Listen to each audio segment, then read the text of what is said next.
Hello guys, good morning and welcome back. ഇന്ന് നമ്മൾ discuss ചെയ്യാൻ പോകുന്ന matter Australian nursing registration agency ആയ ആപ്രയുടെ ഡയറക്റ്റ് രജിസ്ട്രേഷൻ ഓഫറിനെ പറ്റിയിട്ടാണ് ഇന്ന് നമ്മൾ ഡിസ്കസ് ചെയ്യാൻ പോകുന്നത്. ആപ്ര ഈ വരുന്ന ഏപ്രിൽ 25 മുതൽ ഒരു പുതിയ രജിസ്ട്രേഷൻ പാത്വേ ഓഫർ ചെയ്തിട്ടുണ്ട്, ഇംപ്ലിമെൻറ്റ് ചെയ്യാൻ പോവുകയാണ്. അതായത് ഒരു പുതിയ സ്ട്രീം ലൈൻ അവർ ഇംപ്ലിമെൻറ്റ് ചെയ്യാൻ പോവുകയാണ്. ഈ സ്ട്രീം ലൈനിലൂടെ നമ്മൾക്ക് റെക്കഗ്നൈസ്ഡ് കൺട്രീസിൽ വർക്ക് ചെയ്യുന്ന, അതായത് UK, Ireland, Ontario and Toronto provinces in Canada, പിന്നെ US, സിംഗപ്പൂർ ആൻഡ് സ്പെയിൻ, ഇത്തരം റെക്കഗ്നൈസ്ഡ് കൺട്രീസിൽ വർക്ക് ചെയ്യുന്ന നഴ്സസിന് ഡയറക്റ്റ് രജിസ്ട്രേഷൻ കൊടുക്കുന്ന ഒരു സിസ്റ്റം ആപ്ര ഇംപ്ലിമെൻറ്റ് ചെയ്തിട്ടുണ്ട്. അത് ആക്റ്റീവ് ആവാൻ പോകുന്നത് ഏപ്രിൽ 25 മുതലാണ്. ഓക്കെ, നമ്മൾ അതിനെ പറ്റിയിട്ടാണ് ഇന്ന് ഡിസ്കസ് ചെയ്യുന്നത്. ഇതൊരു പുതിയ സ്ട്രീം ലൈനാണ്. ഓക്കെ, ഈ സ്ട്രീം ലൈൻ്റെ അണ്ടറിൽ 2 പാത്വേകളാണ് മെയിനായിട്ട് അവർ ഇംപ്ലിമെൻറ്റ് ചെയ്തിട്ടുള്ളത്. ഓക്കെ, അതിൽ ഒന്നാമത്തെ പാത്വേനെ പറ്റി നമുക്ക് ഡിസ്കസ് ചെയ്യാം. പക്ഷേ ഇത് നമ്മളുടെ ഇന്ത്യൻ നഴ്സസിന് അത്ര യൂസ്ഫുൾ അല്ല.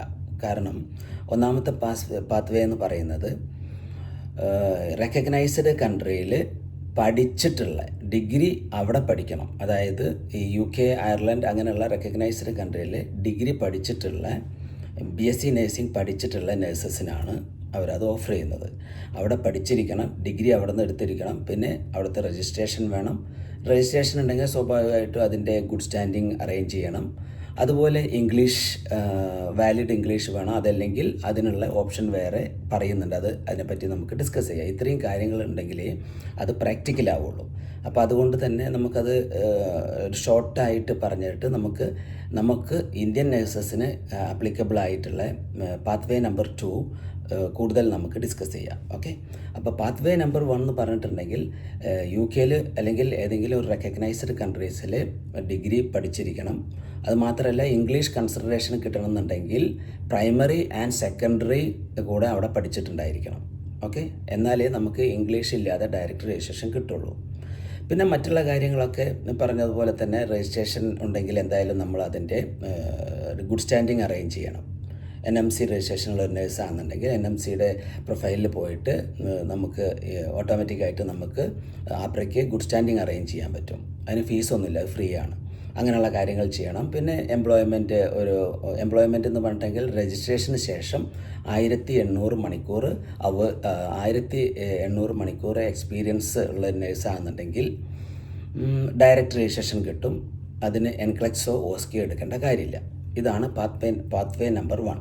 ഓക്കെ, അത് നമുക്ക് അത്രയേ ഇപ്പോൾ പറയുന്നുള്ളൂ, കാരണം അത് അധികം നഴ്സസിന് യൂസ് ചെയ്യാൻ പറ്റില്ല. ഓക്കെ, നമുക്ക് പാത്വേ നമ്പർ 2, അപ്പോൾ രണ്ടാമത്തെ പാത്വേനെ പറ്റി നമുക്ക് ഡീറ്റെയിൽ ആയിട്ടൊന്ന് ഡിസ്കസ് ചെയ്യാം. അതായത് ഇന്ത്യൻ നഴ്സസിന് അപ്ലിക്കബിൾ ആവുന്നത് കൂടുതലും പാത്വേ ഡയറക്റ്റ് രജിസ്ട്രേഷൻ കിട്ടുന്നതിന് അപ്ലിക്കബിൾ ആവുന്നത് പാത്വേ നമ്പർ 2ാമത്തെ പാത്വേ ആണ്. ഓക്കെ, അതിനെപ്പറ്റി നമുക്ക് ഡിസ്കസ് ചെയ്യാം. രണ്ടാമത്തെ പാത്വേനെ പറ്റി ഡിസ്കസ് ചെയ്യുമ്പോൾ അതിലൊരു 5 കാര്യങ്ങളാണ് നമ്മൾ മെയിനായിട്ട് ഫോക്കസ് ചെയ്യേണ്ടത്. അപ്പോൾ ഫസ്റ്റ് വൺ, നമുക്ക് അവിടുത്തെ ഏതെങ്കിലും ഒരു റെക്കഗ്നൈസ്ഡ് കൺട്രീസിലെ രജിസ്ട്രേഷൻ, വാലിഡ് രജിസ്ട്രേഷൻ ഉണ്ടായിരിക്കണം. ഈ വാലിഡ് രജിസ്ട്രേഷന് നമ്മൾ ഗുഡ് സ്റ്റാൻഡിങ് അറേഞ്ച് ചെയ്യണം. 3ാമത്തെ പോയിൻറ്റ് എഡ്യൂക്കേഷനാണ്. എഡ്യൂക്കേഷൻ നമ്മൾക്കിപ്പോൾ ഇന്ത്യ ആണെങ്കിൽ, ഇന്ത്യൻ നേഴ്സ് ആണെന്നുണ്ടെങ്കിൽ ഇന്ത്യയിൽ നിന്നും നഴ്സിംഗ് ഡിഗ്രി Jan 1, 2017 ശേഷമുള്ള ഒരു ഡിഗ്രി മാത്രമേ കൺസിഡർ ചെയ്യുള്ളൂ. Jan 1, 2017 അതിനുശേഷമുള്ള ഒരു ഡിഗ്രി മാത്രമേ ഈ പ്രോഗ്രാമിന് കൺസിഡർ ചെയ്യുള്ളൂ. ഓക്കെ, അപ്പോൾ അത് വേണം.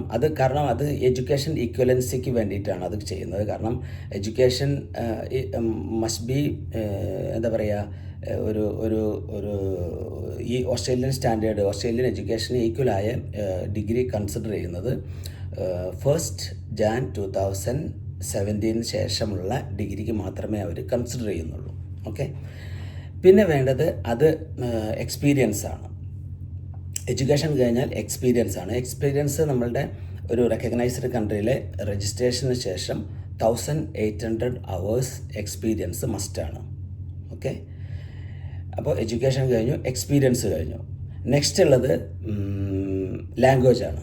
ഇനി നമുക്ക് ഇംഗ്ലീഷ് ലാംഗ്വേജ് റിക്വയർമെൻറ്റിനെ പറ്റി ഡിസ്കസ് ചെയ്യാം. ഓക്കെ, ഇതിൽ നിങ്ങൾക്ക് ഒരു റെക്കഗ്നൈസ്ഡ് കൺട്രീസിൽ രജിസ്ട്രേഷൻ ചെയ്യുമ്പോൾ യൂസ് ചെയ്തിട്ടുള്ള ഇംഗ്ലീഷ് സ്കോർ യൂസ് ചെയ്യാം. ഓക്കെ, പക്ഷേ അതിലൊരു 4 കണ്ടീഷൻസ് ആപ്ലിക്കബിൾ ആണ്.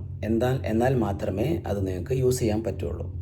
കണ്ടീഷൻസ് നമുക്കതിനെപ്പറ്റി ഡിസ്കസ് ചെയ്യാം. അതായത് Australian language requirement writing 6.5, all others B ആണ്.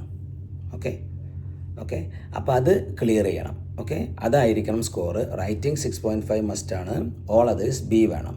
ഓക്കെ, രണ്ടാമത്തത് അത് ഇപ്പോൾ കമ്പൈൻ സ്കോറാണ് യൂസ് ചെയ്യുന്നതെങ്കിൽ സർട്ടിഫിക്കറ്റ്സ് ക്ലബ് ചെയ്യുന്നത് വിതിൻ 1 ഇയറിലുള്ള 2 സർട്ടിഫിക്കറ്റ്സേ ക്ലബ് ചെയ്യാൻ പറ്റുള്ളൂ. ഓക്കെ, മൂന്നാമത്തത് ഒരു കണ്ടീഷൻ എന്ന് പറഞ്ഞാൽ മിനിമം 6.5 എല്ലാറ്റിലും കമ്പൈൻ ചെയ്യുമ്പോഴും നമ്മൾ ഓരോ ടെസ്റ്റ് കഴിഞ്ഞ് അടുത്ത ടെസ്റ്റ് എടുക്കുമ്പോഴും ഒരു സ്കോറും 6.5-ൽ താഴാൻ പാടില്ല. ഒരു മോഡ്യൂളും 6.5-ൽ താഴാൻ പാടില്ല. മിനിമം 6.5 കീപ്പ് ചെയ്യണം. ഓക്കെ, നാലാമത്തെ ഒരു കണ്ടീഷനാണ് മെയിനായിട്ട് ശ്രദ്ധിക്കേണ്ടത്. അതായത് ഇപ്പോൾ നിങ്ങളെ ടെസ്റ്റ് ഡേറ്റിൽ നിന്നും വിതിൻ 1 ഇയറിൽ ഒരു റെക്കഗ്നൈസ്ഡ് കൺട്രീസിലെ രജിസ്ട്രേഷൻ പ്രോസസ്സ് കഴിഞ്ഞ് ജോലി സ്റ്റാർട്ട് ചെയ്തിട്ടുണ്ടായിരിക്കണം. ഓക്കെ, അതായത് ഇപ്പോൾ UK ആണ് രജിസ്ട്രേഷൻ ട്രൈ ചെയ്യുന്നതെങ്കിൽ ടെസ്റ്റ് ഡേറ്റിൽ നിന്നും വിതിൻ 1 ഇയറിൽ UK കംപ്ലീറ്റ് രജിസ്ട്രേഷൻ പ്രോസസ്സ് എല്ലാം കഴിഞ്ഞ് അവിടെ ജോലി സ്റ്റാർട്ട് ചെയ്തിട്ടുണ്ടായിരിക്കണം. അത് ഇങ്ങനെ പറയാൻ കാരണം അതായത് ജോലി സ്റ്റാർട്ട് ചെയ്ത നേഴ്സ് മറ്റ് 4 മോഡ്യൂളും പ്രാക്ടിക്കലായിട്ട് യൂസ് ചെയ്തിട്ടുണ്ടായിരിക്കും ഡ്യൂട്ടിയിൽ എന്നാണ് അവർ കൺഫേം ചെയ്യുന്നത്. അതായത് ജോലി കിട്ടിയ nurse speaking, listening, reading, writing used ആയിരിക്കും. ഓക്കെ, അതുകൊണ്ടാണ് അങ്ങനെ ഒരു ഓപ്ഷൻ അവരതിൽ ഇംപ്ലിമെൻ്റ് ചെയ്തിട്ടുള്ളത്, അങ്ങനെ ഒരു കണ്ടീഷൻ ഇതിൽ ഇംപ്ലിമെൻ്റ് ചെയ്തിട്ടുള്ളത്. അപ്പോൾ ഈ 4 ഫാക്ടേഴ്സ് ഓവർകം ചെയ്യാൻ പറ്റുകയാണെന്നുണ്ടെങ്കിൽ നിങ്ങളുടെ എക്സ്പയർഡ് ആയ ഇംഗ്ലീഷ് സർട്ടിഫിക്കറ്റ് അല്ലെങ്കിൽ നിങ്ങൾക്ക് യൂസ് ചെയ്യാം. ഓക്കെ, IELTS OET ഏതോ ആവട്ടെ, അത് യൂസ് ചെയ്യാൻ പറ്റും. അതല്ല എങ്കിൽ നിങ്ങൾ ലാംഗ്വേജ് വാലിഡ് സർട്ടിഫിക്കറ്റ് ടെസ്റ്റ് ചെയ്ത് എടുക്കേണ്ടി വരും. Okay, writing 6.5, all others B. That's all. Okay, ഇത്രയും കാര്യങ്ങളാണ് പറയാനുള്ളത്. ഇനി എന്തെങ്കിലും ഫർദർ ഡൗട്ട്സുകൾ ഉണ്ടെങ്കിൽ വാട്സപ്പ് ചെയ്യാവുന്നതേ ഉള്ളൂ. I can answer you. Okay, thank you. Bye-bye. See you next time. Bye-bye.